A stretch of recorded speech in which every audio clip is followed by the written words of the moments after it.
Story 1. Frozen Resets. This all happened a few winters ago, shortly after I finalized my divorce, about 6 months earlier, and, to put it mildly, I desperately needed a fresh start. At that time, Christina, my girlfriend then, suggested we escape somewhere quiet, far removed from the chaos I'd been enduring. We discovered a rental property on a secluded lake in upstate New York and, without much hesitation, booked it for a week. The house was exactly what I was seeking, a modern yet cozy retreat right on the lake, surrounded by dense woods and with only a handful of other properties scattered along the shoreline. Most of those properties were vacant, which suited me perfectly, as I craved distance from civilization. The host wasn't present in person, but he sent us detailed instructions about where to pick up the keys along with all the usual Airbnb information. We arrived early in the morning and found a small package waiting on the front steps. It bore no return address but featured a handwritten note that read, "Enjoy your stay, make sure to stay warm." That little note was charming enough, yet inside the package there was also a tiny box of matches, an odd little welcome gift, but harmless. Christina laughed and joked that upstate locals had always been a bit eccentric, and with that, we began our getaway. The first 2 days were exactly what we had hoped for: long, invigorating hikes through the snow, steaming hot drinks by the roaring fireplace, and an enveloping sense of peace and quiet. I should mention that since our arrival, the snow had been steadily falling. It wasn't a raging blizzard, as the winds were calm and the fog was minimal, yet there was enough snowfall to transform the landscape into an untouched winter wonderland. The master bedroom was on the second floor, featuring enormous windows that looked out over the lake. The thin glass and roof allowed the gentle patter of snowflakes to be heard from inside, which added a magical touch. A skylight further enhanced the experience, letting us drift off to sleep while gazing at the glittering winter sky.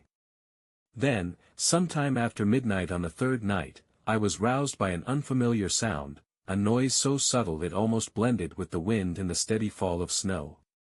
At first, I noticed that the storm had intensified, the snowfall had grown heavier, and the outdoors had transformed into what resembled a blizzard. But then, amid the natural clamor, I discerned a distinct, man-made sound, almost mechanical in nature, completely out of place in the wilderness.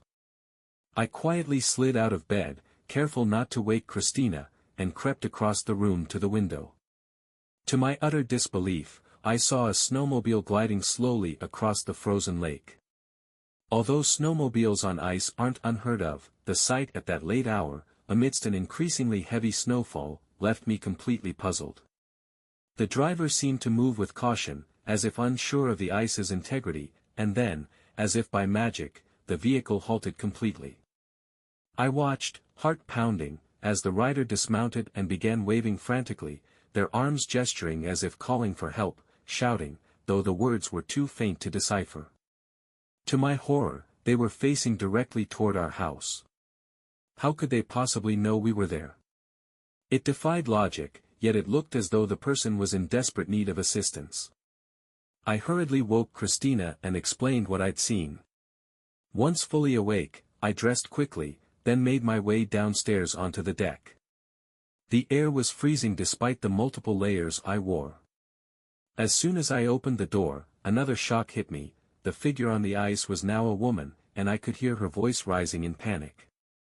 She was shouting for help, crying out, "Thank God someone's here," repeatedly, and tearfully insisting that she had lost her little boy in the midst of the snowstorm.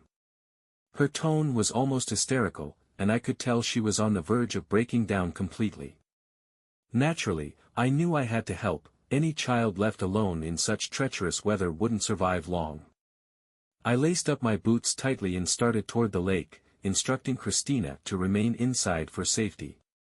As I approached the stranded woman, I began to notice more details about her appearance. She was bundled in a thick fur coat, her hair pulled back into a tight, neat braid, and despite my initial fears, the ice was solid beneath my feet, which reassured me that the little boy hadn't simply fallen through.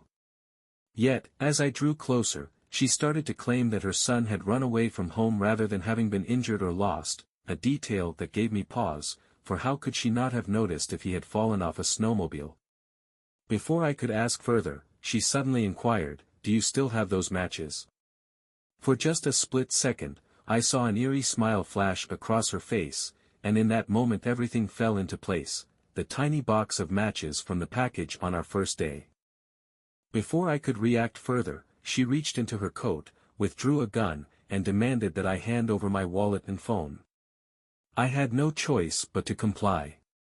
In less than 30 seconds, after taking my possessions, she climbed back onto the snowmobile and sped away into the blinding whiteout.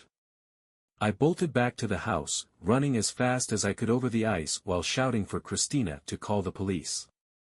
Once inside, I locked all the doors and paced the room, trembling and constantly glancing outside, half expecting the snowmobile to reappear. The police eventually arrived about an hour later, although by then fresh snowfall had already obscured any traces of her passage. Christina was left hysterical, and while I was mostly seething with anger at the intrusion, I couldn't help but wonder how someone could know we were staying there. I even entertained the possibility that the host might have been involved, though I had no concrete evidence. I later discussed the matter with Airbnb, but their help was as minimal as one would expect. To this day, I still can't understand why someone would go to such elaborate lengths simply to rob someone of a wallet and phone, unless they were profoundly disturbed and derived a perverse pleasure from it. The entire incident continues to haunt me, and my anger remains as raw as the winter chill. Story 2. Lake House Shadows. My family owns a lake house in Northern California that we visit for a few short weeks each year during the peak of summer. The property is a 2-story home with an attic, and it has always been a cherished retreat. When my younger sister and I were kids, we would sneak up into the attic with our sleeping bags and even bring our puppy along, pretending we were camping in a secret hideaway. We would peer out of the small attic window to watch the serene view of the lake below. In our early teenage years, that view was thrilling. Even as we grew too old to spend nights there, the attic remained a treasured spot for escape. After our grandparents passed away, my parents inherited many of their belongings. Although they found space for the larger items, the attic ended up packed with smaller hand-me-down treasures that held sentimental value. It was bittersweet to see so much of our grandparents' history stored there, yet there was a comforting reassurance knowing those cherished mementos were watching over us. For me, that period marked the end of my childhood, and I suspect my sister felt the same way. As time went on, our family's visits to the lake house became less frequent due to my studies and my parents' busy work schedules. At best, we managed a single week of reunion each year. My parents were very reluctant to rent out the house during the off-season, fearing that their precious antiques might be damaged by irresponsible tenants. Thus, for most of the year, the lake house remained virtually abandoned, maintained only by a team of landscapers. A few years back, my parents struck a deal with a local elderly veteran who worked as an antique craft restorationist. They signed him on for a year-long lease, trusting him to care for the property. This man was small in stature, disfigured, with a greasy, gruff beard and white hair that gave him a bizarre appearance. Although my dad bonded with him over their shared military background, I found his presence profoundly unsettling. Despite periodic check-ins by the landscapers, and my parents' cautious monitoring, we always felt an uneasy tension about his quiet, watchful manner.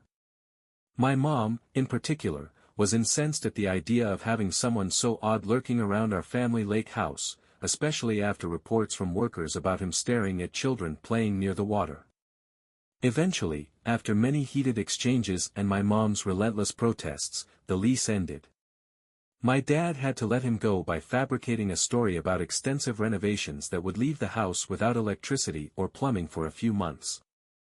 Although he left without too much drama, I felt a sense of relief that someone so unnerving was finally gone. About a year later, when my younger sister graduated from college, my parents decided to take advantage of the opportunity and flew the family out for a summer trip to the lake house. They even had recently acquired a black lab mix named Bear, whom my sister was excited to meet. We arrived just as the sun was setting, and, lacking groceries, we left Bear inside while we grabbed dinner in town. When we returned, something was off. Bear was acting strangely, his ears perked up and he paced restlessly, as if expecting something ominous. Soon, I discovered him lying at the foot of the stairs, panting heavily with blood smeared across the floor. My mom immediately fumbled for her phone to call 911, and my dad and I armed ourselves with a knife as we scoured the house for any sign of an intruder. We eventually found that the attic hatch was open, a small crack that revealed the faint glow of a flashlight descending from above. My heart pounded with terror as my dad, without hesitation, bounded up the ladder. I, however, was too frightened to follow immediately. Moments later, my dad returned, his face etched with conflicted emotions as he whispered that it was our old tenant. My mom, unable to contain her fury, stormed up the stairs screaming. Although my dad wanted to let the intruder go, my mom had already called the police. When they arrived, the officers escorted the man from the attic. He appeared to be in poor condition, and they even found one of our house keys on him, a discovery that infuriated my mom, since my dad had recently changed the locks. Miraculously, Bear survived his injuries, but the incident ignited one of the biggest family fights I've ever witnessed. I still cannot fathom why my dad maintained sympathy for someone who had stabbed our dog, and ever since that day, we haven't returned to the lake house. The entire ordeal has tainted my once cherished image of that place, and I can't imagine ever going back. Story 3. Midnight Morse. This occurred last summer when I was 20 years old.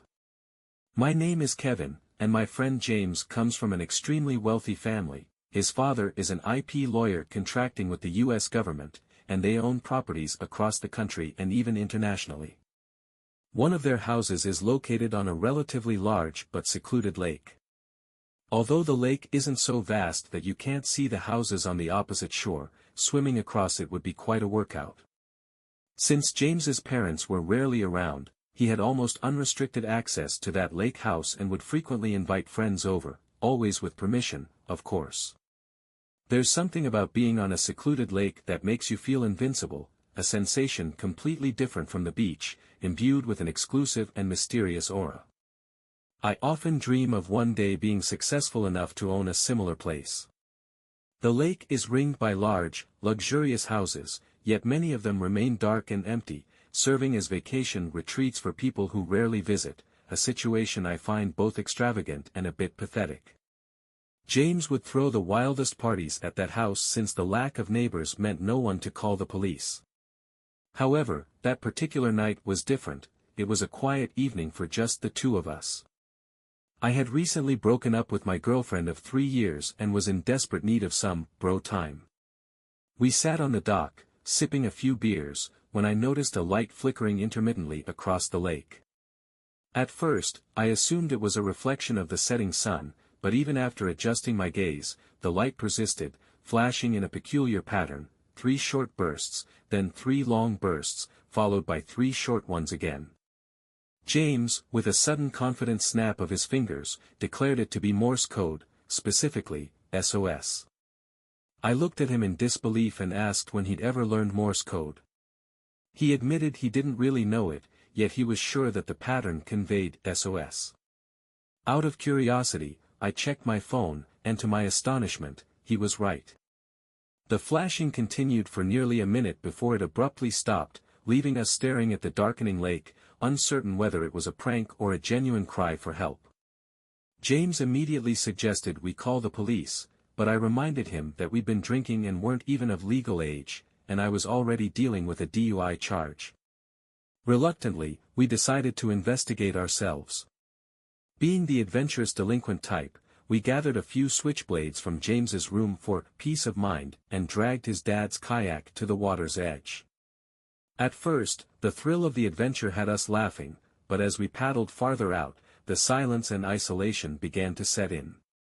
Soon, the house came into view, a large, imposing structure that looked neglected, with a half-collapsed dock and no sign of the earlier flashing light, which was, in retrospect, a bad omen. Unable to tie the kayak securely to the unstable dock, we beached it on the yard, carefully navigating slippery rocks. Adrenaline coursing through our veins, we noted that the mysterious light had been coming from the second floor of the house. James was visibly shaken and insisted that we should immediately leave and call the police, but I argued that we needed to get back online to make the call. With no other option, we crept around to an unlocked window, and, with hearts pounding, slipped into the completely empty house. The interior was stripped bare, no furniture, no personal belongings, as if it had been abandoned for years. We cautiously moved through the vacant rooms until we reached a hallway that led to the source of the light. I pressed my ear against a door and listened intently. All I heard was silence. With a shared nod from James, I slowly pushed the door open. Inside, the room was empty except for one eerie object, an old projector positioned near the window, its lens facing out. In that moment, alarm bells rang in my head. It was clear that this setup was a trap. Before I could react further, James suddenly bolted back the way we had come, and I followed him down the stairs, hearing a closet door slam open in the room we'd just left, accompanied by rapid thumping sounds echoing through the empty halls. We scrambled out through the window and raced along the lake's edge. As we ran, I caught a glimpse of a large, intimidating adult figure dashing toward us from the side of the house. I quickly drew my switchblade, prepared to defend myself, expecting James to do the same. Instead, he shockingly turned and plunged headfirst into the icy lake, disappearing beneath the freezing water. Without pausing, I dove in after him, battling the bone-chilling cold and the burning sensation in my limbs as we swam desperately toward the light emanating from James's house, a light that seemed impossibly far away. On sheer adrenaline, we eventually reached his dock. By then, I was nearly hypothermic, having never felt so cold in my life. We rushed inside, locking every door and immediately calling the police. It took nearly an hour for them to arrive. When they finally did, they paddled across the lake to investigate but found no evidence of recent occupancy, only an abandoned house with no footprints or personal items in sight. The officers reprimanded us for not calling sooner, and James's parents were furious when they learned what had transpired. Even now, I remain haunted by that night. I still can't explain who was behind the trap or what their intentions might have been if we hadn't managed to escape. Most of my friends agree that it was a meticulously planned setup, and the thought of what could have happened keeps me awake at night.